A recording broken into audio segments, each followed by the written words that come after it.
You are listening to WRKE 100.3 LP.FM Salem, streaming live online at WRKE.org and on the TuneIn app. Just search for WRKE. Now on to the LP.M Music Showcase with me, Nico, who is your host for this, I guess, night. So, welcome back, everybody. It is, I think, March 1st, and it is Mardi Gras. I can see outside on campus there is a celebration, and I thought what better way to do it than to celebrate than just to, I guess just to throw a bunch of different celebration songs or just like a cacophony of different songs.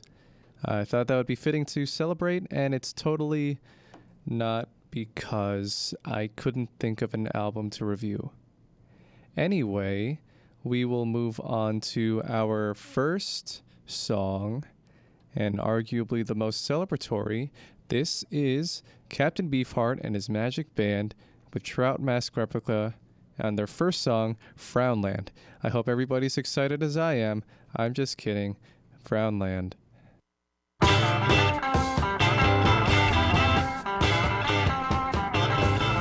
My smile is stuck. I cannot go back to your Frownland. My spirit's made up of the ocean and the sky and the sun and the moon and all I can see.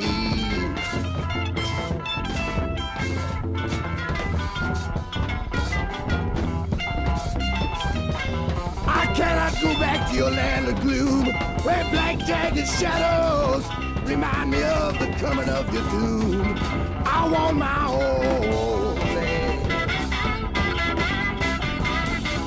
Take my hand and come with me. It's not too late for you if it's not too late for me to find my homeland.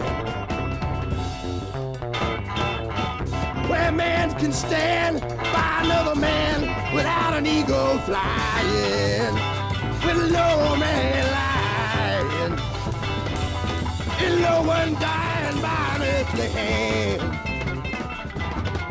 Let the devil burn, and the beggar learn, and the little girls that live in those old worlds take my kind hand. My smile is stuck, I cannot go back to your Frownland. I cannot go back to your Frownland.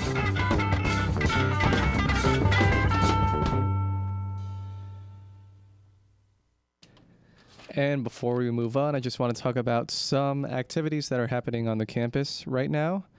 I think this is outdated, so I don't know if we have another sheet, but oh well. So that was Captain Beefheart's Trout Mask Replica with Frownland. It's a little bit too much, and I don't know if this radio plays outside of the speakers that are right in front of the Colquitt Center, but if they are, I'm sure that everybody outside who was celebrating Mardi Gras just heard that, and they're probably wondering what is going on. And I'll say that I guess it adds to the Mardi Gras spirit. I'm just kidding. I have no idea if they'll actually, who knows? Maybe it will. But what I wanted to do now was play the next song, which is actually something significantly better, I'd like to say.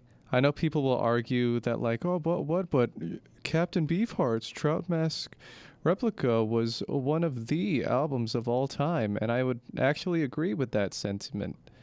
I'll never do that again. I probably won't ever review that album, just because I know that it's pretty much that for I think about an hour.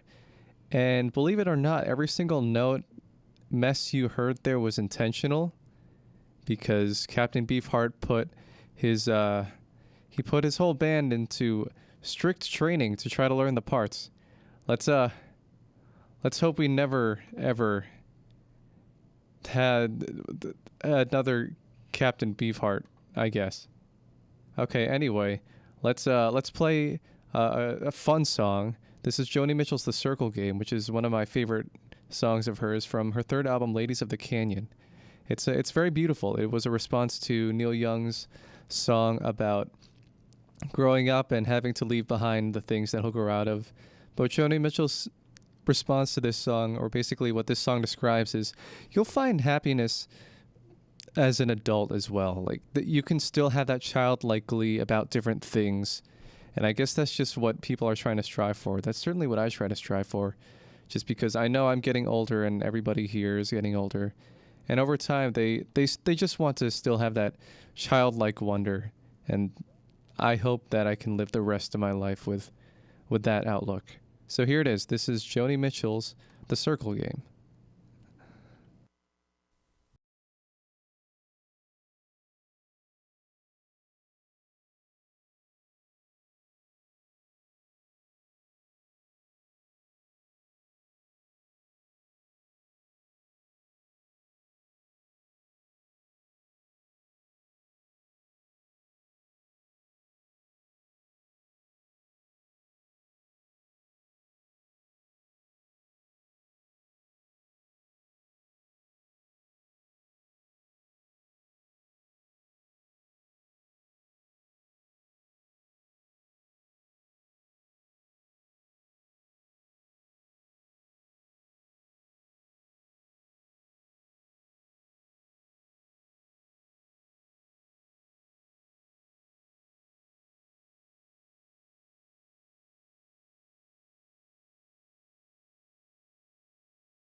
It's very beautiful. Joni Mitchell's one of those artists whose music I just put a happy place towards. I love the, the generic, neutral, warm, lukewarm air, green grass, blue sky sort of thing. I love that so much. And this is definitely one of the soundtracks that I'll play while I'm just walking or something. I love that so much. So yeah, I had to play that through YouTube because Joni Mitchell took all of her music off of Spotify along with Neil Young because of a whole controversy involving, Joe Rogan on Spotify and just his, the complaint in that he's giving misinformation about the pandemic. And Spotify was given an ultimatum and they chose Joe Rogan. I think that's what happened. You can look it up for yourself. I could be very wrong. But regardless of the circumstance, that something occurred in there that just was the last straw for Neil and Joni. Because I'm sure that at one point they said they were going to pull their music like a long time ago. And I guess they were just waiting for a good opportunity for something like this to exacerbate it in a way. So if you remember back to when I first came back for winter break and started this, I am a big fan of Cameron Liu, aka Ginger Root, and I also want to give a shout out to the other members of the band, Matt Carney and Dylan Hovis, who support Cameron as when they tour live. Hopefully I want to see them live. They're coming by the New York area around May 29 or so. I'll be graduated by then and hopefully I'll be able to see them, but who knows. But I wanted to play more of their music just because it's been on repeat for me for I think about 2 or 3 months now. So this is from his second album, Mahjong Room, which is a great cut from him. So here it is, Mahjong Room, if it'll play.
This next one is another Ginger Root song. It's one of his most streamed on Spotify, at least. So I don't know if I showed this already. I don't know if I did. I don't think I did. But he uses in this. He had a music video for this. This was a single, and he used American Sign Language, which is cool. And he also made everybody in the classroom uncomfortable, or I guess in awe of his American Sign Language dancing skills. So here it is. This is before. If I played it before, I apologize, but it's still a great song regardless.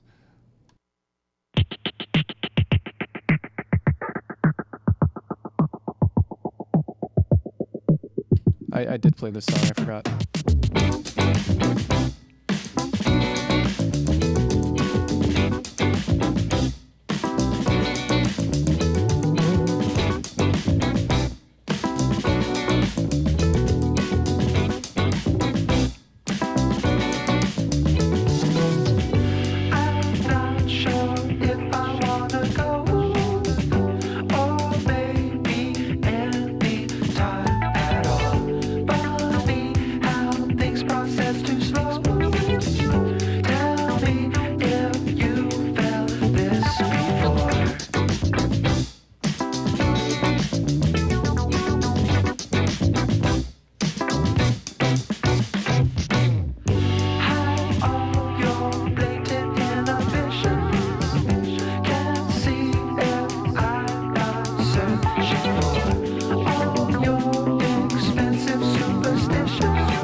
this before.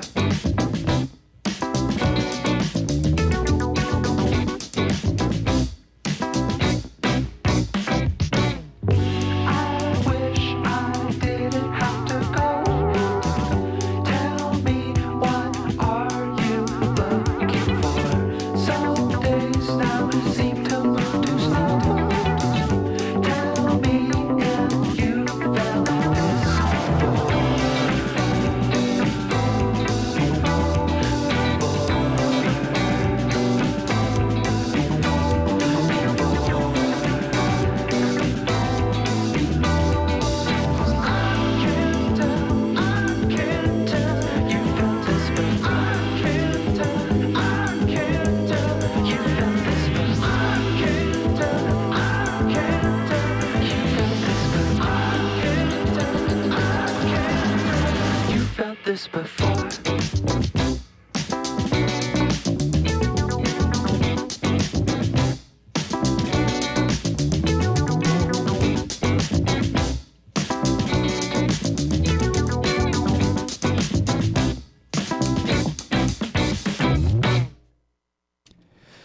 So I found out, I think a month ago, Cameron announced that he will be reissuing vinyl for Mahjong Room and Ritchie, which I reviewed as the first week, as I mentioned, and I'm so excited. I'm probably going to get it just because he's an independent artist and stuff like that just doesn't really last long. And with the whole vinyl shortage, I just want to get it as soon as possible because I collect vinyl, and I know that some companies or some people, I think like Billie Eilish or Adele or Ed Sheeran, have sort of monopolized all the record plants that produce vinyl. So that's unfortunate. But regardless, I'm going to get Ritchie as soon as possible. So the next song, as I put before, or as I mentioned before, the artist Nick Drake, who is one of the most revered singer-songwriters of all time, but was not very respected, or at least looked at during his time. His third album, Pink Moon, is considered his most acclaimed, and it's pretty much just him and his voice. His voice and the guitar playing on every single track aside from the piano for this one, the title track for Pink Moon. This is his most intimate one, and it was the last album that he recorded before he passed away. Thankfully, around 1997, a Volkswagen commercial used Pink Moon, and that shot up his his sales by a lot. So it was because of that commercial and this song that he got to see the acclaim and respect that he's always wanted. So it's very tragic, but I'm glad that at least he's finally respected. So this is it. This is one of his this is his most popular song, at least most streamed, but it's also one of his most beautiful. This is Nick Drake's Pink Moon.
I was thinking of reviewing Pink Moon instead of Five Leaves Left, but the thing was I have a slight preference for Five Leaves Left, and Pink Moon itself only has a runtime of 28 minutes.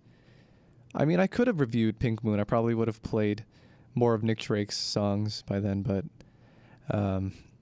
I just had a preference for it.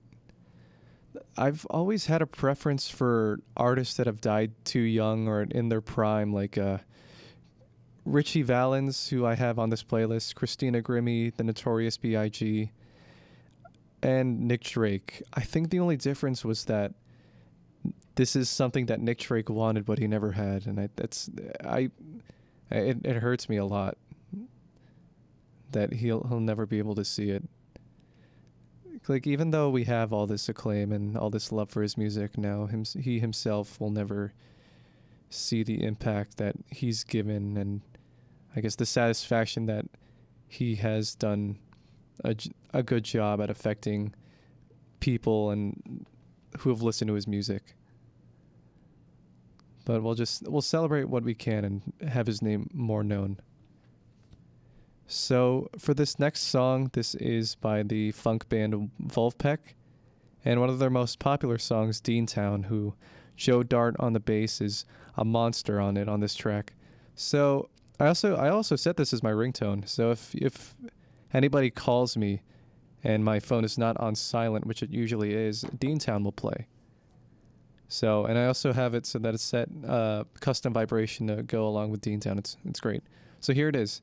It's pure funk. It's pure fun. This is Vulfpeck's Deantown.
That was fun.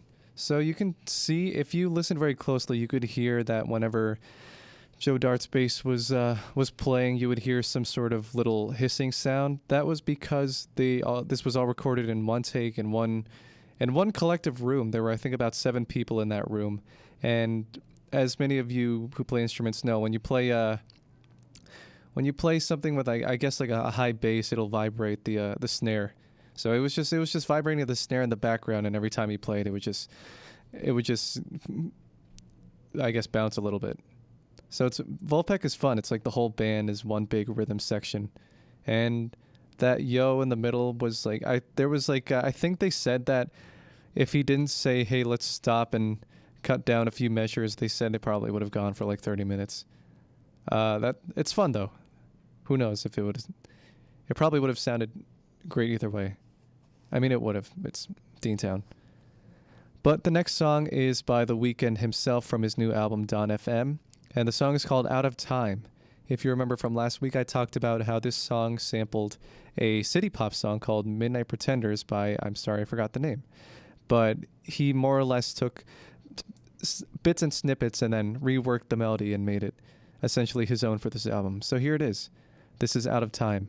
And also, if you hear some narration by the end of this song, that's just because this album is a concept, so some aspects will lead on and transition into the other.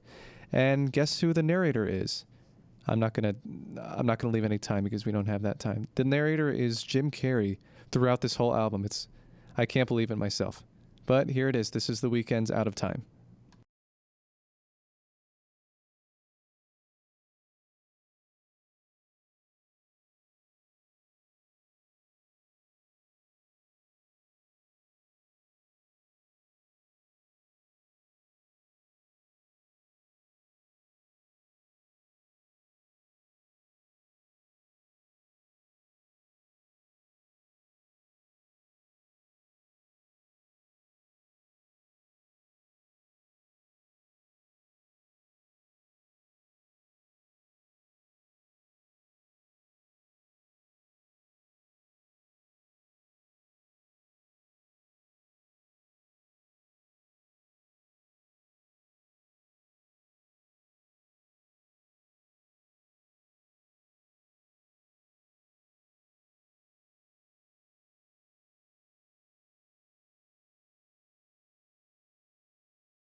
Oh no, Jim Carrey is going to steal my IP address and my address and break into my house and steal all of my food.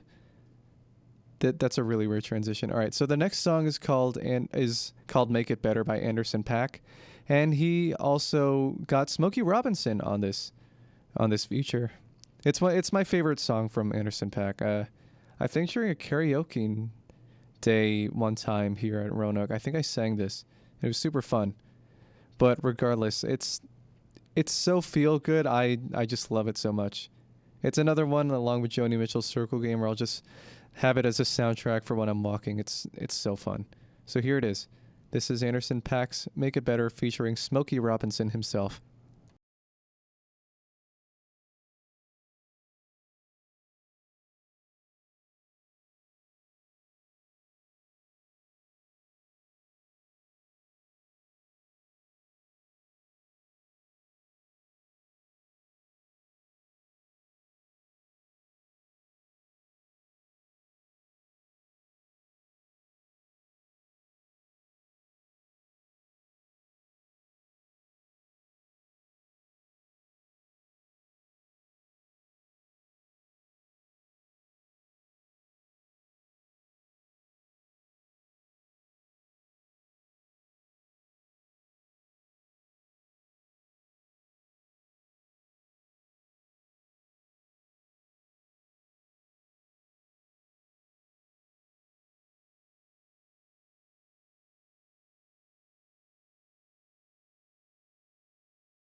So the next my fingers. The next song is by Joji with his song Sanctuary, which is probably my personal favorite from him.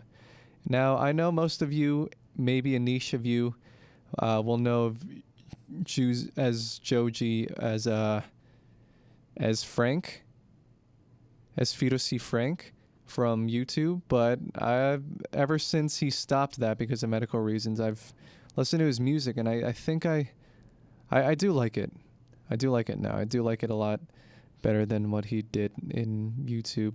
I mean, the content itself was pretty funny, but now he's in a happier place doing what he loves. And this recent album, Nectar, it's amazing. It's significantly more cohesive than his previous efforts, like Ballads 1 or In Tongues, I think it was called. But this was one of the singles, and I think it was the first single for this album. But it's just, he wanted to write a ballad because he felt that people were looking down on new artists, and he wanted to prove, hey, the newer generation can make ballads too. And well, it worked. So again, this is from the Nectar album, Joji's Sanctuary.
You know, I probably would put that as Nectar, at least, as one of my favorite albums of all time. I'd probably put it up there.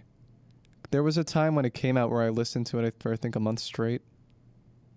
It's just great stuff. So good on you, Joji. Hopefully, I don't know. I don't know why I'm talking like we know each other. Hopefully I'll see him in concert, because I know he rarely performs except for, I think, 2 months ago. But anyway, the next artist is one of my personal favorites, one of my biggest influences. It's Stevie Wonder. And this is from his album Hotter Than July. And it's the song Lately. Now, I am a huge fan of Stevie Wonder's discography and all of his, or a huge majority of his songs. But I think this one will top everything. I think it is just my favorite Stevie Wonder song in general, and probably one of my favorite songs of all time. It's beautifully written. Stevie Wonder has a knack for writing beautiful melodies, and it's just, his vocals are so strong. It's just the culmination of everything. It could make me cry probably. I think it probably will. Not here, because I'm doing a show, but yeah, if just by myself, it probably would make me cry. But here it is. Stevie Wonder's beautiful ballad, Lately.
Oh my god, that voice. How do you hold a note for that long? Because I know he's done it in 3 separate instances. He did it in I Never Dreamed You Would Leave in Summer, in All in Love is Fair, and here and lately, because I think he holds it for about like 15 to 20 seconds. At such a high note in which there's so much strain on your vocals. But he's trained himself. So I guess there's that. So the next song I'm going to play was a guy that was a guy I would listen to him a lot during my freshman year. It's Ritchie Valens. He's the 17-year-old artist who made La Bamba into rock and roll and sort of gave it into a sort of musical standing. This is him. He unfortunately died in a plane crash with Buddy Holly and the Big Bopper in 1959, which is also known as the day the music died. And this song he wrote for his high school sweetheart at the time, Donna. And it's very nice. They started dating after this or during this song, but it's very bittersweet that he had to die so young, at such a young age. So this is Ritchie Valens' Donna.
Very sad and unfortunate that he had to die so young.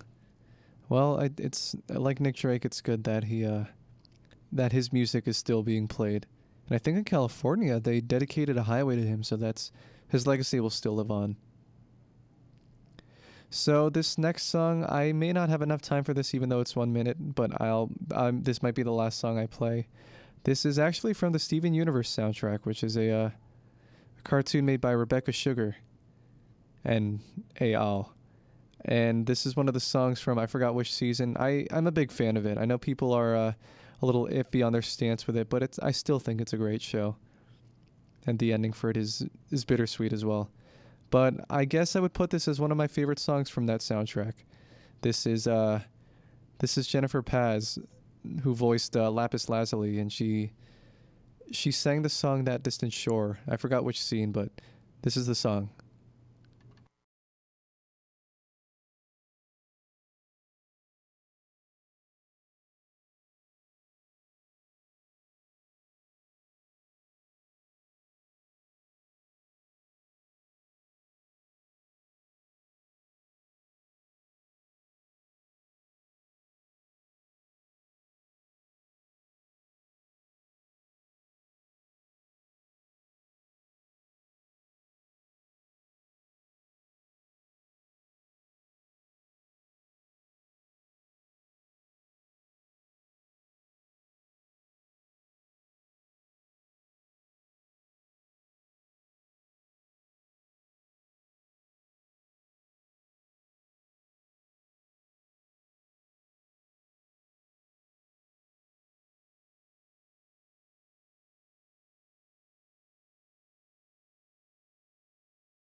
I know that Rebecca Sugar and the other writers for this show, such as Ivy and Shurashu, I hope I'm not butchering your name. I know specifically Rebecca as well was rooted in, I think, musicals and Broadway. And if you listen to the Steven Universe soundtrack, you'll notice how the music is very it has this sort of musical sort of feel, Broadway feel. And I know a lot of the voice actors and actresses are also in Broadway, so that's good too. And it also has electronics, and it's kind of glitchy, which is very cool. It's a very unique fusion. And I suggest that people watch this show. And I know that it's a little iffy on the airing of Cartoon Network and everything, but it's still a great show regardless. Now, that was pretty much everything. I did have some songs on there as well, but I know I couldn't have been able to fit everything. For next week, I will try to actually review an album. I don't know what it would be specifically. I'm going to see, maybe it will be Kate Bush or John Coltrane or something along the lines of jazz. There were other hip-hop and rap albums that I would love to review, but that would require, some censoring here and there, and I don't really have the time to do that. So I'm just going to, for most of the time that I'm here, I'm mostly just going to play clean albums just because I don't have time to do all the censoring. But we'll see. Maybe I'll play snippets. I'm going to do another lightning round for my last week of just songs and albums that I wanted to review and play a track for them, like Mac Miller's Swimming, Tyler the Creator's Igor, Frank Ocean's Blonde. I wanted to cover those, but they go past the runtime, so I couldn't really do that. So yeah, I'll see what I can do. So maybe I will cover John Coltrane, Miles Davis, Herbie Hancock with Headhunters, Kate Bush. It's going to be a bunch of stuff. And if I find any new albums as well, or maybe if there's like a specific genres that I want to look at, like city pop, and I just want to have a day just dedicated to that specific genre, I'll do that. And yeah, I've made my decision. Maybe next week will be John Coltrane's A Love Supreme, or it will be just a day dedicated to different city pop from the 80s. But we'll see. This will be fun. Sorry, not next week, 2 weeks from now, because there's spring break. So for everybody that is watching, thank you for watching. And I'll see you in 2 weeks when everybody's all well rested and back on their feet. See ya.